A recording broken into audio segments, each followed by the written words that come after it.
Eu convido você a abrir a palavra de Deus no Evangelho de Lucas, capítulo 2. Evangelho de Lucas, capítulo 2. Eu vou ler a partir do versículo 25, para você entender o que estava acontecendo, mas eu quero chamar a sua atenção. Nós vamos pregar a partir do versículo 36. Lucas, capítulo 2, a partir do versículo 25. Lucas, Evangelho de Lucas, capítulo 2, a partir do versículo 25, e chamo sua atenção para os versículos 36, 37 e 38.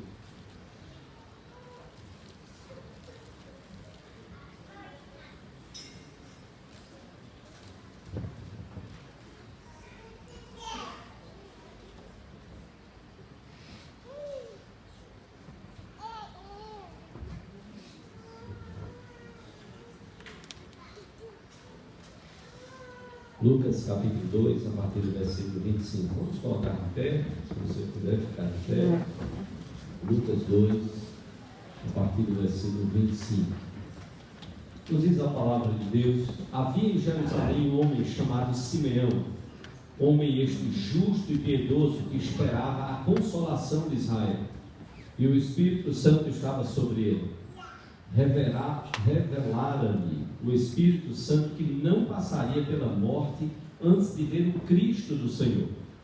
Movido pelo Espírito, foi ao templo, e quando os pais trouxeram o menino Jesus para fazerem com ele o que a lei ordenava, Simeão o tomou nos braços e louvou a Deus, dizendo: agora, Senhor, podes despedir em paz o teu servo, segundo a tua palavra, porque os meus olhos já viram a tua salvação, a qual preparaste diante de todos os povos, luz para a revelação aos gentios e para a glória do teu povo de Israel.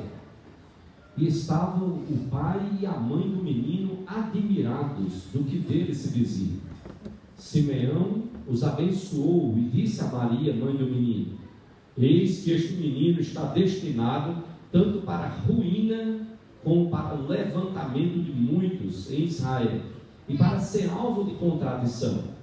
Também uma espada traspassará a tua própria alma, para que se manifestem os pensamentos de muitos corações. Agora eu chamo a sua atenção desses versículos 36 a 38.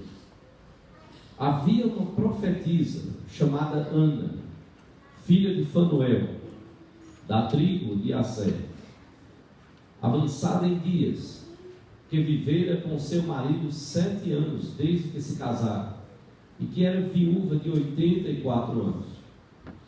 Esta, ou seja, Ana, não deixava o templo, mas adorava noite e dia em jejuns e orações. E chegando naquela hora, dava graças a Deus e falava a respeito do menino a todos os que esperavam a redenção de Jerusalém. Que Deus possa aplicar a sua palavra aos nossos corações. Eu vou convidar as crianças, convido as crianças a virem à frente com as suas professoras. Muito cuidado aqui com o teclado aqui à frente. As crianças com as professoras.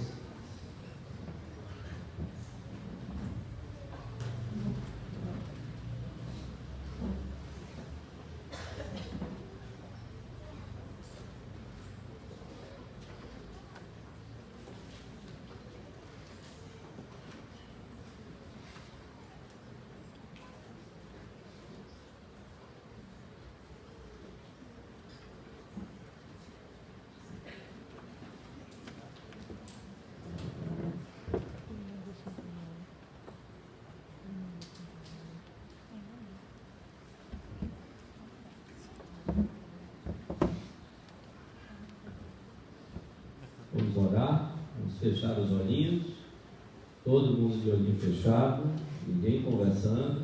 Vamos orar.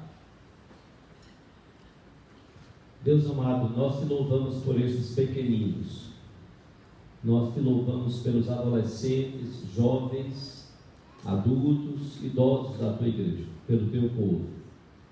Nós te adoramos por teu Filho Jesus, a nossa consolação. Nós te adoramos por teu Filho Jesus, a nossa redenção, a nossa salvação e também de todos eles. Ó Deus, clamamos que cada um possa estar sendo ensinado a ser um verdadeiro, frutífero e alegre discípulo do Senhor Jesus Cristo, que vai fazer outros discípulos, que vai levar Jesus a outros tantos que precisam aprender a seguir nos passos do Mestre. Nós pedimos que nos abençoes na compreensão da Tua Palavra, que o Senhor possa estar aplicando às nossas vidas a palavra que aqui lemos. Nós te adoramos e te bendizemos, no nome do Senhor Jesus Cristo, e para a glória dele. Amém. Podemos sentar.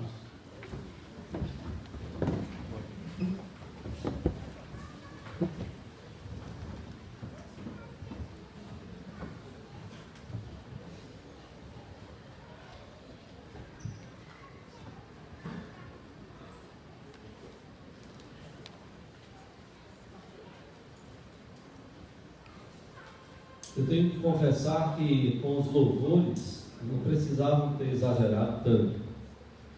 Eu sei que são os 80 anos, mas eu senti que voltaram aos anos 80. Eu voltei 35 anos ou mais um pouquinho. Voltei à adolescência, lembrando dos louvores. Quero amar-te, quero servir-te, quero louvar-te mais e mais. E pensar no que nós lemos aqui, por isso que eu estava ali me deliciando, e com o que cantamos.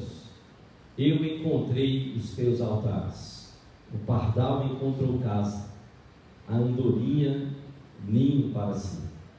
Eu encontrei, Senhor, os teus altares. A gente não faz ideia do que o salmista, quanta profundidade do salmista, quanta emoção do salmista. Eu encontrei os teus altares. Após a profecia de Simeão, que falou, por isso que eu disse a você que precisava ler dos versículos 25 a 35, para você ver como é que essa profetisa entra na história. Após a profecia de Simeão, seguem-se as ações de graças desta profetisa chamada Ana. Muitos religiosos daquela época rejeitaram o Senhor Jesus Cristo, mas também outros creram em Jesus. Outros que estavam buscando servir a Deus e que estavam esperando a vinda do Messias, a vinda do Salvador, como Simeão, que ao tomar a criança nas mãos falou coisas que os seus próprios pais ficaram abismados. Lucas então destaca que aparece então essa mulher nessa cena. É Ana, uma profetisa. Como profetisa de Deus, não de Baal, não de outros deuses falsos, como profetisa, ela recebia a clara direção de Deus, o propósito e a revelação de Deus, e a vontade de Deus para o povo, e assim ela então com alegria compartilhava. Essa mulher aparece, irmãos, depois de algo aproximado de 400 anos de silêncio, entre o Antigo e o Novo Testamento, chamado período interbíblico, entre o Antigo e o Novo Testamento, algo em torno de 4 séculos, 400 anos, sem profetas se levantarem nesse período. Os judeus, então, contavam apenas 7 profetisas. Miriam, lá em Êxodo capítulo 15, Uda, lá em 2 Reis 22, Débora, juíza e profetisa, lá em Juízes 4:4, e as 4 filhas de Filipe, como está registrado lá em Atos 21, versículo 9. Eram essas 7 mulheres que eram contadas pelos judeus à mão, contadas como profetisas. E é nessa lista, então, que agora é acrescentada o nome de Ana, o que torna Ana, esta profetisa, muito distinta a menção dela. A Bíblia diz que ela era filha de Fanuel, da tribo de Asser. Asser significa a sua palavra, o seu nome, feliz. Feliz. Ela vem da tribo de um homem, cujo nome significa feliz. Asser foi o 8º filho de Jacó, filho de Zilpa, que era escrava de Lia. uma das 10 tribos que havia se desviado, e numa briga do povo de Israel, das 12 tribos, a tribo de Aser ficou com as 10 tribos que se rebelaram. Mas Ana aparece aqui. Ana, cujo nome significa graça. Graça. Favor de Deus. Bênção de Deus. Não sei se ela sabia disso. Mas Ana significa, inclusive você que chama Solange de Solange, pasme, mas o nome dela é Ana Solange. Então a mãe reproduziu aí um pouquinho dessa graça. Eu pensei que as duas estavam roubando para a minha beleza, mas não, é graça de Deus sobre a vida delas. 80 anos que eu até brinco, eu digo, olha, tanta graça e tanta bênção de Deus que não envelhece. Eu não vou dizer a idade de Solange, mas depois você pode perguntar a ela. As mulheres gostam de dizer mais em silêncio, né? Mais pessoalmente, aí você pode pasmar. Mas também a idade de Solange não era como quando eu namorei, logo no começo, e minha avó chamou à parte e disse: meu filho, você não tem vergonha? Era a mãe da minha mãe. E eu disse: vovó, a senhora está falando sobre o quê? Essa menininha aí que você está namorando. Ele disse: vó, abra os olhos, é porque a senhora não viu a identidade. A senhora tem que conferir a idade, não é olhar para o rosto, não. Mas é graça e bênção de Deus. Ana profetiza, ela foi casada durante 7 anos. A Bíblia diz já aqui que ela era avançada em dias. E há duas possibilidades que são muito discutidas. Uma é que a Bíblia estava, ao dizer aqui, que era viúva de 84 anos, como está no início do versículo 37, e que era viúva de 84 anos. Alguns querem entender que ali se referia ao período de viuvez dela. Se de fato foi isso, geralmente as jovens casavam em torno dos 14 anos, mais 7 anos de casamento, mais 84 anos, diria-se que ela estaria então por volta de 105 anos de idade. Mas o que nós vamos ver, irmãos, é que a atividade, a dinâmica de Ana é tão grande que alguns são levados a entender que não, que o que a Bíblia está falando é que ele está mencionando a idade dela. Geralmente as pessoas não chegavam naquela época a uma idade tão avançada na época de Jesus. Perceba que José não aparece como pai ali na história de Jesus após ele iniciar o ministério. Alguns até entendem que ele já teria falecido. Os homens morriam pela falta de boas condições de vida. Os homens morriam muito cedo, e as mulheres às vezes conseguiam estender o tempo de vida. Então 105 anos com a dinâmica de vida, como nós vamos ver, alguns entendem que não seria muito possível, mas é uma possibilidade. 105 ou 84 anos, fato é que esta era uma mulher profundamente dinâmica, consagrada e dedicada a Deus. É partindo disso que eu gostaria de tirar algumas lições e colocar isso. Lições da vida de uma idosa. Lições da vida de uma idosa, de uma serva de Deus idosa.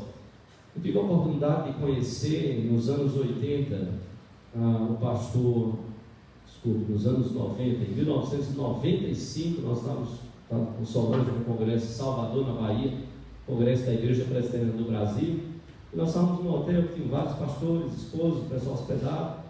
E quando nós fomos pegar a van para o congresso, quem entrou na van foi um dos preletores do evento. Um homem muito simples, um homem de 84 anos naquela época. 84 anos. Mas um homem que é extremamente respeitado, cuja história é extremamente respeitada, não só no meio da igreja presbiteriana, mas até de outras denominações. O chamado, querido, reverendo Antônio Elias. Ele entrou na van. Eu e Solange, nós ficamos ali caladinhos, e vários pastores, esposos, e o pessoal lá, e ele comentando, ele disse: não gosto de hotel. E eu digo: eu só aprendendo ali. Ele disse: não gosto de hotel. Pegam a gente e jogam a gente dentro do quarto. E aí, para dar mais privacidade, não, sou preletor, o senhor fica sozinho, aí o quarto é só seu. Se a esposa não está, fica ele sozinho. Isso eu não gosto, eu fico isolado. Isso eu gosto de gente, me botem na casa de algum membro da igreja, de alguém do congresso, me joguem dentro da casa deles, eu quero estar no meio do povo. E ele ia comentando e brincando, e a turma rindo e conversando com ele, 84 anos. A bênção do compartilhar, daquele caminho até o congresso, a gente não fazia ideia do que a gente haveria ouvir de Deus, através da palavra de Deus, da pregação daquele homem. 84 anos de vida. O homem estava pregando numa dinâmica e no poder de Deus, na dependência do Espírito de Deus, abrindo o coração ali, com tantos congressistas, tantos pastores, tantas esposas, tantos líderes da igreja. E olhando para um homem assim, que eu sou levado a olhar para a profetisa Ana e tirar lições. Nós tivemos um batismo infantil, nós tivemos um jovem casal, nós temos um jovem de 8 décadas aí de caminhada. É olhar para a vida e pensar que lições nós podemos tirar desta profetisa Ana para as nossas vidas. Como é que nós devemos viver? A primeira lição, irmãos, está no versículo 37, que me chama a atenção. É a lição da adoração. Eu quero resumir essas lições em apenas uma palavra a cada lição. A primeira lição que eu tiro é a lição de adoração. A Bíblia diz que ela era viúva de 84 anos. E a Bíblia diz mais no versículo 37, na segunda parte do versículo: esta não deixava o templo, mas adorava noite e dia. Você já parou para pensar que estilo de vida? Essa mulher adorava a Deus noite e dia. Ela não deixava o templo, ela não arredava o pé ali do templo. Alguns acham que ela poderia até já ter recebido o benefício, até pela idade, pela dedicação dela, de ter um quartinho lá no templo, onde ela pudesse morar ali e continuar a sua adoração. Outros entendem que essa é uma expressão para mostrar a firmeza dessa mulher. Como esta mulher estava firme nos serviços da igreja, nos atos religiosos, nos rituais, nos sacrifícios, na adoração, no louvor, em tudo que acontecia na vida do povo de Israel ali no templo. Ainda hoje se diz, então, quando alguém está muito dedicado, não é difícil, e quem sabe até você mesmo já pode ter sido alvo de uma crítica assim: ó, faz o seguinte, pega a tua bolsa, pega o colchão, leva logo para a igreja e fica lá. Já pensou? E às vezes tem até pais cristãos que dizem isso. Eu não posso negar que corre-corre é grande, e às vezes até estressa um pouquinho. E se você mora com uma certa distância, você fica para cima e para baixo. Mas eu sempre me acostumei a dizer: o sacrifício que eu fizer para filhos, se é para a igreja do Senhor Jesus Cristo, Senhor, ainda que eu reclame, me repreenda. Ainda que eu reclame, tranque a boca. Ainda que eu reclame, levante alguém para mostrar que eu não posso reclamar. Eu tenho que agradecer pelo privilégio de poder contribuir para que os nossos filhos possam servir ao Senhor. A Bíblia diz que esta mulher estava adorando. E como nós precisamos resgatar isso? Não venha para a igreja para olhar a roupa do outro. Aqui não é loja de moda, aqui é igreja. Não venha para a igreja para ouvir conversa fiada. Conversa, dá os seus ouvidos àquilo que não edifica, nem usar a sua língua para aquilo que não edifica. Venha para a igreja, ou seja, para a reunião do povo de Deus, para o templo. Venha para fazer como Ana, para adorar. Para adorar. A Bíblia diz que ela não deixava o templo. É uma primeira lição que eu tiro para a minha vida. Senhor, eu quero estar aqui, adorando. Como pastor, eu acompanho pessoas, eu visito pessoas, e eu sei a dor de pessoas, de dizer: pastor, como eu queria estar lá. Ou está em cima de uma cama, ou não tem quem vá buscar, ou nenhum parente se dispõe a dizer: olha, eu vou pegar você. Não é o que você gosta, eu vou pegar você. Meus avós nunca tiveram carro, nunca. 10 filhos, os avós paternos, mas eles não dependiam de filhos para ir para a igreja. Quando os filhos chegavam lá no domingo, domingo é casa do Senhor, a gente se encontra na hora do almoço. Culto de manhã, estavam os meus avós na igreja, iam de ônibus, à noite, de ônibus, até que um dos filhos parou e disse: eu vou levar o senhor. Esse filho estava afastado do evangelho, e sabe o que ele fazia? Nessa igreja que o culto era bem marcadinho mesmo, se era 9 às 10, era 1 hora, não passava 1 minuto, era o estilo lá dessa igreja, e até onde eu sei continua assim. Pois esse filho pegava eles, deixava eles antes do horário e passava todo o tempo do culto fora, às vezes dentro do carro, esperando que o culto terminasse para trazê-los de volta para casa. Isso quando um filho se dispôs, até a morte deles, de fazer isso. Mas eles iam, como eles tinham uma casinha lá em Jacumã, Paraíba, eles iam de ônibus. Quando você via, estava o vovô Aristeu de mala, com a roupa, tudo, de ônibus, com panela, com isso, com aquilo, e outra bolsa, vovó, os dois pelo meio da rua, andando mais de 1 quilômetro, lá do ponto, até chegar na casa. Faziam isso para o lazer, por que não iam fazer para a igreja? Aprenderam a adorar a Deus. Então é uma primeira lição que tive. Mas eu tive uma segunda lição, que está também no versículo 37, no finalzinho. A Bíblia diz: esta Ana não deixava o templo, mas adorava noite e dia em jejuns e orações. Eu aprendo uma outra grande lição: não só adoração, mas disciplina. Disciplina. Pense no exemplo dessa mulher. Ela adorava a Deus, e a Bíblia diz que ela adorava com jejuns e orações. Jejum e oração não depende da adoração comunitária. Quando eu adoro a Deus com jejuns e orações, eu não dependo que outro esteja jejuando para que eu decida jejuar. Eu não dependo que outro esteja orando para que eu decida orar. Eu sei o valor do jejum, eu sei o valor da oração, e eu sei o quanto Deus deseja a minha comunhão com Ele, que eu esteja buscando a comunhão com Ele. Ana era uma mulher disciplinada, e nós precisamos de disciplina. Nós precisamos de disciplina. Pense em um aluno que não é disciplinado. Pense em um trabalhador que não é disciplinado. Pense em um atleta que não é disciplinado. Nem todos nós nos organizamos da mesma forma, mas disciplina nós precisamos ter. Imagina se Ana dissesse: não, eu não vou ao templo. Não, eu não vou orar. Não, eu não vou adorar. Não, eu não vou jejuar. Jejuar não está fazendo nada. Não vou mais meditar na palavra. Eu não vou meditar no que Deus fala ao meu coração. Não, ela era uma mulher comprometida. Ela era uma mulher de disciplina. Disciplinada em adorar a Deus, em jejuar, em orar. Jovem, adolescente, desperte seu coração para a disciplina.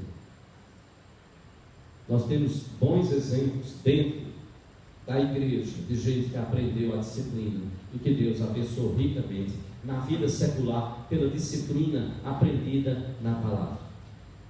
De organizar o seu tempo, de dedicar tempo à oração, à palavra de Deus, a meditar, a ter boas leituras, a se valer de bons recursos para o seu crescimento espiritual. Disciplina. Disciplina. Disciplina não é ligar uma televisão, sentar na frente e ficar passando de canal em canal com controle. Isso não é disciplina. Isso pode até ser indisciplina. Você pode não estar tendo disciplina do seu tempo para o que há de melhor. Há um grande pregador, John Piper, ele dizia: uma das maiores utilidades do Twitter e Facebook, e eu acrescentaria agora o nosso Zap. uma das maiores utilidades de tudo isso será provar no último dia, no dia da vinda de Jesus, que a falta de oração não era por falta de tempo. A falta de oração não era por falta de tempo. É por falta de adorar Deus. É por falta de disciplina diante de Deus. Há pessoas que só oram quando elas estão em aflição, mas mesmo assim, aprenda a partir dali a orar. Que você precisa de um tempo de oração, e não é um tempo quando a tribulação e a aflição vier. A oração é diária. Eu vou dizer uma coisa para os casais. Eu estava comentando isso com Solange. Há uma família que eu já comentei aqui na igreja. Todo ano eles inventam alguma coisa. E um ano que a gente passou um tempo lá com eles, pastor, que a gente tem um aniversário, alguma coisa lá, foi orar. Disse, pastor, esse ano a gente está todo mundo das mãos. Aí todo mundo dando as mãos. Aí você está no restaurante, todo mundo de mãos dadas, homem pegando na mão de homem, e eu pegando na mão dele, do Senhor. Isso ok, certo. Hoje está complicado até para você dar um beijo no seu pai, em público. Eu tenho que estar disposto a dizer assim, olha, se vai bater, bata em mim, mas é meu pai. Se não acreditar, me esfole, me mate, mas é meu pai. Está complicado hoje, o negócio está complicado. Mas aí então, ou então você grita, meu pai! Aí corre para ele e dá um beijo. Aí, ainda assim o negócio está tão complicado que o pessoal olha e faz, será mesmo que é pai ou o cara está enrolando? E ainda vai falar do velhinho, apesar de João. Mas aí tem umas mãos dadas. Aí no outro ano, quando eu vi, foi todo mundo beijando uma mão do outro. Eu digo, olha, eu tinha que beijar a mão. Eu ia beijar a mão do senhor, não tem problema, vamos beijar a mão dele, ele vai beijar a minha mão, mas era invenção deles, da família deles. Mas nós aprendemos uma coisa. A gente começou a orar de mãos dadas, já há muitos anos. E como família também, com as filhas, com quem tiver na mesa. Mas eu estou tirando isso, irmãos, como lição, como casal. Nós não oramos sem dar a mão um ao outro. Isso tem também nos ajudado a uma coisa. Você já pensou naquele dia que você teve uma discussão, você ficou chateado, aí você olha assim para o outro, faz, eu vou dar a mão ou eu vou meter a mão? O que é que eu faço aqui? Não, eu não posso meter a mão. Não posso meter a mão porque lá em casa, até casar uma, eram 3, então eu já estou na desvantagem. E se a sogra souber, ela vem rapidinho com a vassoura dela e chega em casa, rápido a chegar. Mas veja, até esse ato de dar a mão, a gente tem aprendido que coisas muito simples, muito simples, muito simples. A não guardar ira, a não guardar chateação, porque a gente vai orar de mãos dadas. E é complicado dar a mão sem acochar, sem apertar, sem bater. Então, disciplina para orar, para conversar, para compartilhar, para chorar junto. Disciplina para lembrar de dizer, eu amo você. Como casal, pais e filhos, parentes, amigos, o respeito, disciplina. Nós precisamos de disciplina. Adoração, disciplina, mas em terceiro lugar, nós aprendemos uma outra lição com essa profetizando. A Bíblia nos diz, no versículo 38, e chegando naquela hora, Ana, enquanto Simeão estava falando sobre o menino, e chegando naquela hora, dava graças a Deus. Você é grato? Você é grata? Gratidão. Ana aparece no momento crítico da história de Israel. Muitos problemas. O Império Romano dominando pela força. Não pense que Jesus foi o único crucificado. Centenas de pessoas. Era a Pax Romana. Qualquer motim grande era motivo para crucificar a gente. Era a forma do exército mostrar quem manda aqui somos nós. É o Império Romano. Então qualquer grupo que se rebele já sabe o que vai acontecer. Eles arrasaram com a cidade de Jerusalém no ano 70 depois de Cristo, destruíram o templo. Antíoco Epifânio sacrificou porcos em cima do altar do templo de Israel. Era assim. Já pensou que tempo difícil? Foi nesse tempo da meninice de Jesus, ainda da sua tenra infância, que Ana aparece. E em meio a todas as pressões, todas as dificuldades, todos os problemas, a Bíblia diz que ela, chegando naquela hora, tivesse ela 84 anos ou 105, dava graças a Deus. Graças a Deus. Lucas não diz o conteúdo da gratidão. Alguns presumem que ela estava agradecendo a Deus pelo envio do Salvador, ou seja, as profecias do Antigo Testamento, mais do que nunca, agora estavam se cumprindo. O Salvador que tinha sido prometido, agora havia sido enviado. Então, louvores ao Senhor. Agradecer a Deus pela bênção do envio do Salvador. Gratidão no coração. Nós precisamos de gratidão. Há pessoas que passam a vida amarguradas. Então, não deixe o seu coração se encher de amargura. Há pessoas que envelhecem amarguradas. Aí alguém fala assim: rapaz, tu viste como fulano ficou chato? Como assim ficou chato? Rapaz, depois que envelhecer, mas ficou chato. Dê uma olhadinha na história dessa pessoa. Olhe bem como era essa pessoa na vida. A maior parte foi chata a vida toda. A maior parte reclamava de tudo na vida. E todos nós estamos sujeitos a isso. Quando às vezes falo como pastor, é porque a gente tira lições. Lembro um dia que Solange parou e disse: você está reclamando de tudo. Eu não acerto nada. Faço tudo errado. Começou a chorar. Final das contas eu chorei também. Aí descobri que eu era manteiga, que eu era chorão. Choro com filho, choro com isso, com aquilo, um monte de coisa. Mas veja, gratidão, agradecer, aprenda a agradecer. Pare de reclamar. Reclama de tudo, fala de tudo, tem que dar opinião em tudo, tem que dizer: não podia ser assim, era melhor assim, era isso, era aquilo, e não valoriza. Não valoriza o que foi feito. Agradeça pelo que foi feito. Queimou metade do pão, foi? Essa metade fica para tu. Não vou comer não, quero não. Quero esse outro ladinho. Esse outro ladinho aqui deve estar gostoso. Agradeça. Pelo menos você tem pão queimado para comer. Tem gente que nem o pão queimado tem. Então agradeça. Aprenda a agradecer. Uma mulher chegou com o marido e disse: olha, cansei, viu? 25 anos que eu lhe dou o miolo. Hoje, que completamos bodas de prata, o miolo é meu. E o marido olhou e disse: filha, faz 25 anos que eu sou doido para comer a casca, mas você me dava o miolo. Eu achava que você gostava da casca, então por isso que eu comi o miolo. Eu sou louco por casca.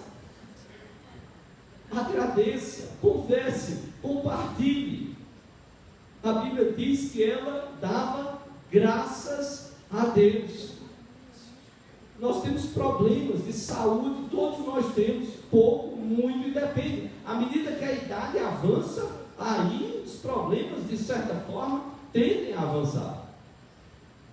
Não procure culpados. Você está vendo essa dor aqui do lado direito? Foi aquele problema que você me trouxe há 10 anos atrás, até hoje rende. Aquele dia eu marquei no meu calendário. Quando aquele dia vai chegando, a dor começa. Já pensou? Larga isso. Coloca o coração nas coisas boas que Deus está fazendo. Ana profetiza tinha um monte de problemas que ela podia relacionar, um a um, porque eram problemas não só dela. Ela era viúva. Olha bem, ela não vivia na mesa do imperador, não, viu, comendo do bom e do melhor, e vivendo do bom, do bem viver, não. Ela tinha muitos problemas, como o povo de Israel tinha também, mas ali ela estava dando graças a Deus. Encha o seu coração de gratidão. Adoração, disciplina, gratidão, mas em último lugar, eu quero dizer que nós precisamos muito deste quarto valor aqui, desta quarta atitude de Ana profetisa. É a proclamação. Veja o que ela diz, o que diz a Bíblia sobre ela, no versículo 38. E chegando naquela hora, dava graças a Deus, gratidão, e falava a respeito do menino a todos os que esperavam a redenção de Jerusalém. Falava a respeito do menino. Quem era o menino? Jesus. Alguém já disse, vai falar de alguém, fale de Jesus. Pare de falar da vida das pessoas. Fale de Jesus para as pessoas. Fale de quanto Ele é bom. Fale do quanto Ele é amoroso, do quanto Ele é perdoador, do quanto Ele é capaz de mudar os nossos caminhos, transformar as nossas vidas, o quanto Ele é capaz de trazer salvação em meio à condenação que nós cantamos. Nenhuma condenação há para os que estão em Cristo Jesus. Fala de Jesus. O mundo está precisando ouvir falar de Jesus. A Bíblia diz que quando tudo isso aconteceu, ela falava a respeito do menino a todos os que esperavam a redenção de Jerusalém, a todos que aguardavam a salvação, o agir de Deus, o envio do Salvador, do Messias. Ela chegou naquela hora que Simeão estava profetizando e falando sobre Jesus, e ela então passou também a falar a respeito daquele menino. Há muito o que fazer, a obra a realizar mesmo aos 80 anos. Acabar com essa história de que, pastor, eu não posso fazer nada. Pode, não se entregue. Você pode fazer muita coisa. Comece a dizer que não pode. Não, você pode. Orar é muito. Quando muitos de nós que temos saúde não oramos o quanto deveríamos orar. Então orar é muito. Jejuar é muito. Quando muitos estão preocupados com a mesa farta, cheia, e muitas vezes a bênção de Deus sobre a nossa vida para a gente também abençoar outras pessoas. Mas não deixe de falar de Jesus, louvar a Deus, que bênção, testemunhar de Jesus, levar outros. Não adianta eu e você sermos discípulos de Jesus se nós não fizermos discípulos. Pessoas que vão estar ao nosso lado clamando por uma palavra, clamando que você diga: Jesus pode mudar a sua vida. E aí você vai estar escutando gente falando tantos e tantos problemas, tantas coisas, tantas dificuldades, tantos pecados, e tantas situações, e a pessoa está clamando e dizendo: por favor, me dê um norte, me dê um norte, me mostre solução para a minha vida. E nós temos a solução, porque é a solução da palavra de Deus, a solução que Ana profetisa estava proclamando. Falava do menino, falava de Jesus. Hoje estão falando de tantos outros aí. Perdemos o sentido do Natal. O negócio está tão sério que não é só Papai Noel não, viu? Não se engane.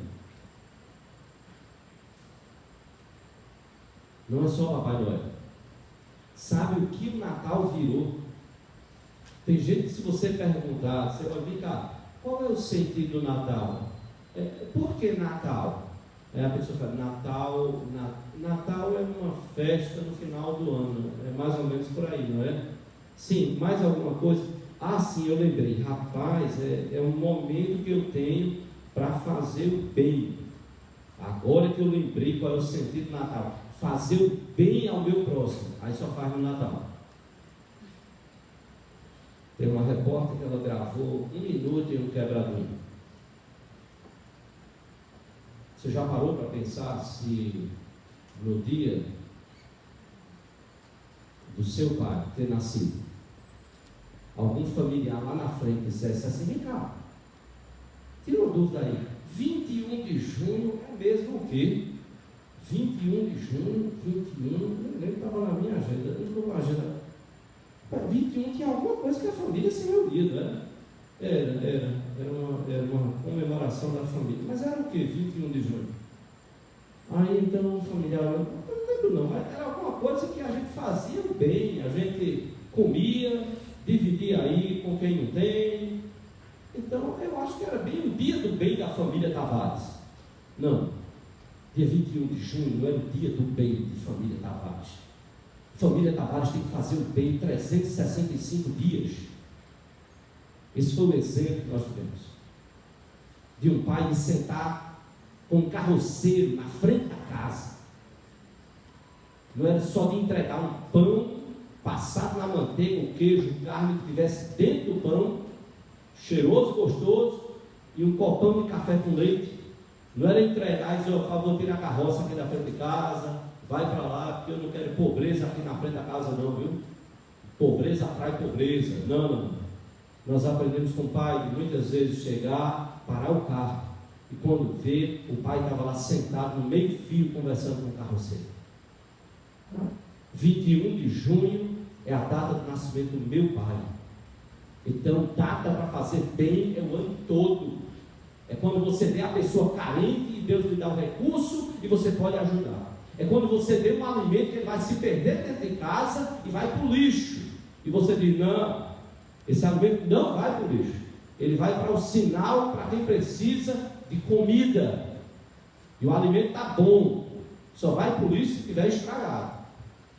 Dia de fazer o bem é quando você olha para o guarda-roupa e você diz, essa roupa eu não vou usar. Eu posso ajudar algum irmão da igreja, eu posso ajudar algum irmão da congregação, e se não pode ajudar, ou se não preciso nenhum, tem alguém no sinal que pode ser beneficiado. Então o dia de fazer o bem são os 365 dias. Então quando paramos para comemorar o nascimento de Jesus, que a gente não sabe nem se nasceu nessa data, e possivelmente não nasceu, a gente tem que lembrar que nós temos que proclamar Jesus. Ana falou do menino. Natal, fazer o bem é consequência do bem maior que Deus nos fez. Sim. Porque se começar essa coisa de fazer o bem, fazer o bem, fazer o bem, mas não falarem o porquê, é porque o bem maior foi feito por nós. O Deus de todo bem, único e verdadeiro, na pessoa do Filho, ele encarnou. Isso é Natal. Ele nasceu. Não teve festa, comida farta não, mesa farta não. Tudo foi providenciado por Deus na simplicidade. Na simplicidade. E coisa boa, na simplicidade. Não foi a cidade, foram pastores do campo. Chegaram os 3 reis ali, sim, ofertando daquilo que Deus havia lhes concedido, rendendo homenagens ao Rei dos Reis. Sim, isso é Natal. É reconhecer que Natal é Jesus. Essa mulher, Ana, estava profetizando, estava falando a respeito do menino, do Senhor Jesus Cristo. Na nossa vida, nós precisamos disso. Para esse novo ano, quem sabe, você vai parar e pensar, Senhor, a adoração está quente no meu coração. A disciplina em vir à igreja, em orar, em ler a palavra, está quente no meu coração. Me incomoda quando eu não posso vir à igreja, eu fico para baixo, não gosto quando eu não posso vir, eu não venho quando eu tenho de fato um motivo superior. Eu tenho que pensar sobre isso, isso é disciplina. Senhor, meu coração tem gratidão. O que eu faço reconhecendo. Eu comecei a usar uma expressão simples pelo zap, quando alguém, pastor, muito obrigado por isso, de repente você até já recebeu aí, eu disse, eu sou um devedor do Calvário. Eu sou um devedor do Calvário. Quanto mais eu leio a Bíblia, mais eu me vejo como um miserável. Eu olho para o meu passado, eu olho o que Deus fez no meu passado. Criado no Evangelho, na igreja, numa família evangélica. Mas eu fico olhando para mim dizendo, Senhor, muito obrigado. Cada vez mais é graça, é Ana, é graça de Deus que eu não mereço. E aí o que eu quero é retribuir, Senhor. Eu quero retribuir e desejo que outros retribuam também, mas cada um olhando para o Calvário e podendo dizer: Senhor, eu sou um devedor do Calvário. Eu devo ao que o teu filho Jesus fez por mim no Calvário. Não desistir, não parar, proclamar o que Jesus fez. Deus vai lhe dar muita oportunidade disso, de proclamar, de falar de Jesus. E eu oro a Deus que o que nós aprendemos, nos sejamos discípulos, se transforme no façamos discípulos, para que outros possam também exaltar a Deus, edificar e encorajar uns aos outros, equipar para o serviço e evangelizar, fazendo novos discípulos de Cristo. Você não sabe como o meu coração pulsa em relação a isso. Se fosse invenção humana, ela teria abandonado. Mas eu olho para a Bíblia e encontro tudo isso. Eu vejo uma igreja pulsando por isso. E quando cada coração pulsar e estiver comprometido com aquilo que a palavra de Deus nos ensina, a gente vai ter cada dia uma igreja que pulsa o coração conforme o coração de Deus, mais vibrante, que ama cada dia mais o seu Senhor. Eu quero terminar olhando para esta mulher que nos deixa esta lição de adoração, disciplina, gratidão e proclamação. Alguns anos atrás eu li a história de um homem. Essa história saiu, ela foi noticiada no jornal Hoje. Limites para a terceira idade. Esse homem tinha 88 anos quando essa história foi ao ar. Um inglês. Ele foi soldado na Segunda Guerra Mundial. Ele foi preso pelos japoneses e passou 3 anos preso. 3 anos preso. Quando ele foi liberto, ele voltou para a Inglaterra e se dedicou à arte. Ele dizia que sentia muita falta da esposa, de quem estava viúvo há 22 anos, ou seja, perdeu a esposa com 66 anos. Esse homem tocava piano. Esse homem, aos 88 anos, ele fazia alongamento, e ele dizia para o repórter: 88 anos, faço alongamento para manter a minha elasticidade. Eu acho que se eu tentar eu me quebro todinho. Esse homem dirigia carro, 88 anos, dirigindo carro. Já pensou? E ele levou então o repórter para a maior surpresa que ele queria mostrar. Aos 88 anos, o que ele estava fazendo. Ele disse ao repórter: há 10 anos atrás, eu passei por esse lugar e eu ouvi uma música vinda de uma casa. Aproximei-me da janela. Então eu vi um grupo de pessoas dançando lá dentro.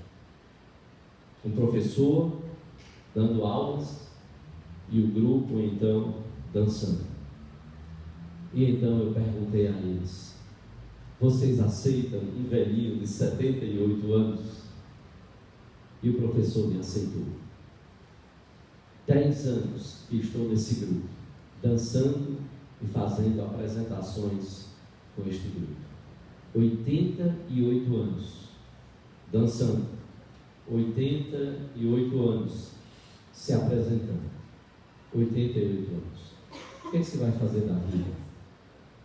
Começa agora, jovem e adolescente, adulto, a pensar.